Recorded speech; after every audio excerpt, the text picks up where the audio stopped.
ko doon wax ne lu jëm ci wàllu capacité yi day gën di yokk.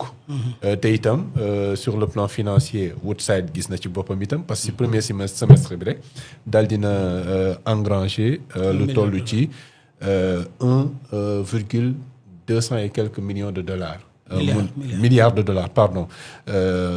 Si 99,2 millions de barils yoo xam ne jot na ko exporté lan moo mën a nekk commentaire ci situation bi comment c'est favorable pour l'opérateur Woodside. Ouais, le premier commentaire c'est qu'il y a certainement erreur sur les chiffres yi estimer la réserve à 7 millions de barils qui n'est rien. L'Arabie Saoudite produit 11 millions de barils par jour, l'Iran 5. Donc il y a certainement une erreur là-bas. Parce que les réserves de Sangomar, au total, avoisinent les 5 milliards de barils. C'est ça. Donc les ressources recouvrables, immédiatement recouvrables, sont estimées entre 800 et 1 milliard de barils.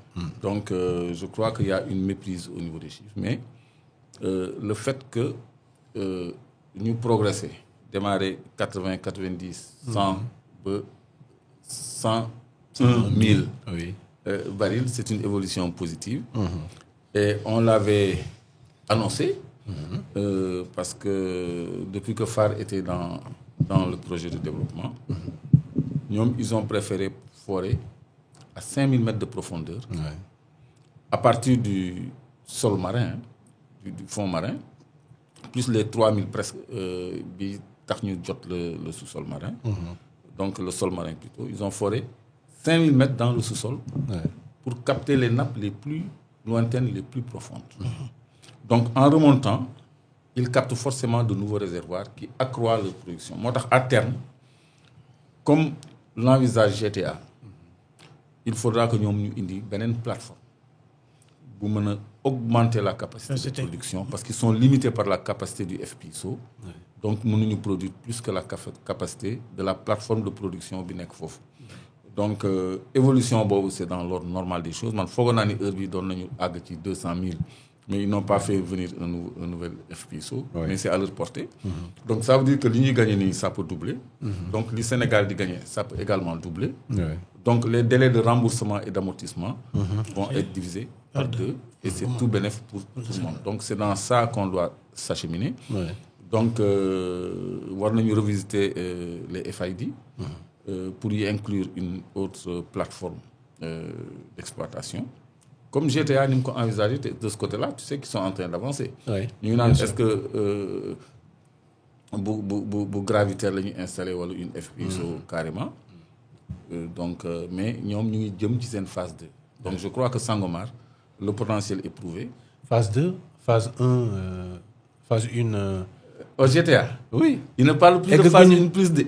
Il parle maintenant de phase 2. Carrément. Non, il parle de phase 2. Phase 2. Okay. La phase 2, c'est hors sujet en parenthèse. C'est phase 1 multiplié par 4. C'est-à-dire phase 1, on est à 2 500 000 tonnes. Phase 2, on sera à 10 millions. Ça veut dire 14 millions et demi de mètres cubes jour. Mais phase 2, on sera à environ 60 millions de mètres cubes jour. Donc, et ça, on va y arriver bientôt parce que nous avons besoin de gaz. TBP beaucoup de gens am di wàññi. Donc mu ngi waaxu pour yokk lu muy produire. Pour moom mu mën a am lu ko doy ñun tam ñu mën a am lu ñu doy. Et c'est tout bénéfique pour tout le monde. Donc Sangomar doit s'inspirer de ça. ñu indi une nouvelle plateforme yokk seen capacité parce que ñëpp a yàkkamti. ñëpp a yàkkamti dinañ si ñëw ak GTA par rapport à la souveraineté énergétique et la stratégie Gas to Power parce que c'était prévu que ñu xaar Yaakaar Teranga mais pour l'heure c'est pas encore noppeeguñu si mais mën nañ am des anticipations yoo xam ne mën nañ ko def sur GTA. Monsieur Konaté sur Sangomar ak capacité yi situation bi les profits de Woodside ban lecture nga ci am. xanaa li si clair wax tout de suite. Vraiment on a connu ak ce projet là en 1 an. quand même quoi qu'on dise am na ay prouesses yu mag yun atteindre. Je me rappelle am na benn émission ba doon suivre à l'époque où Clédor expliquait avec beaucoup de pertinence que tant que la production ne dépasse pas les 100 000 barils, pour le Sénégal, c'est pas très intéressant. On aura 5% de moins. On aura 5%. De moins.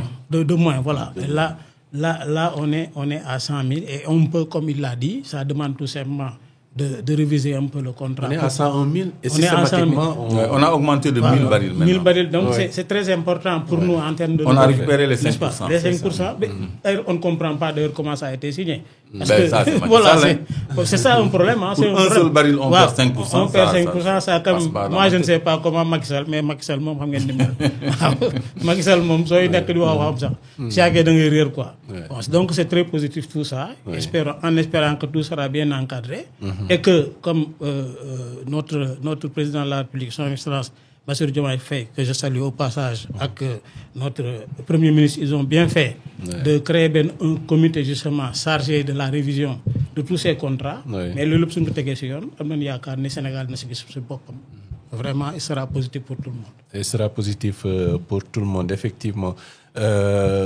Positivité, bobu nga xamné man nañ xaar mu ñëpp bénéficier ci lañu xaar également dans des conditions de souveraineté énergétique nga xamné li nga xamné bëgg nañ ko lépp ci wàllu énergie mu doy ñu waaye ay coûts de production yoo xam ne itam dafay am solo nekk loo xam nañ ko maîtriser ba nga xam ne dinañu amal njariñ souveraineté énergétique boobu noonu am na ay stratégies yoo xam ne laal nañ ko pour daal di kay mener à bien ba mën a atteindre l'objectif bokk na ci la stratégie gaz to power stratégie gaz to power bi nga xam ne moo ñuy permettre ñu mën a produire assez d'énergie pour la consommation intérieure. C'était prévu dans le projet Yakar Teranga, mais semble-t-il manifestement il y a des anticipations xam ñu ngi koy def rawatina ci wàllu GTA bi nga xam ne ñu ngi war a dem sur la phase 2 phase 2 bi nga xam ne effectivement c'est multiplié par 4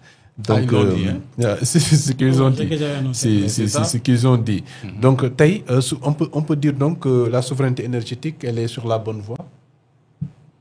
Monsieur Konaté, honneur à l'invité. D'accord, merci pour l'honneur. Mais là, comme je suis avec mon mentor, comme là, parce que vous avez fait une contribution très intéressante là-dessus. Ah oui, par l'occasion, on ne peut partager avec les internautes.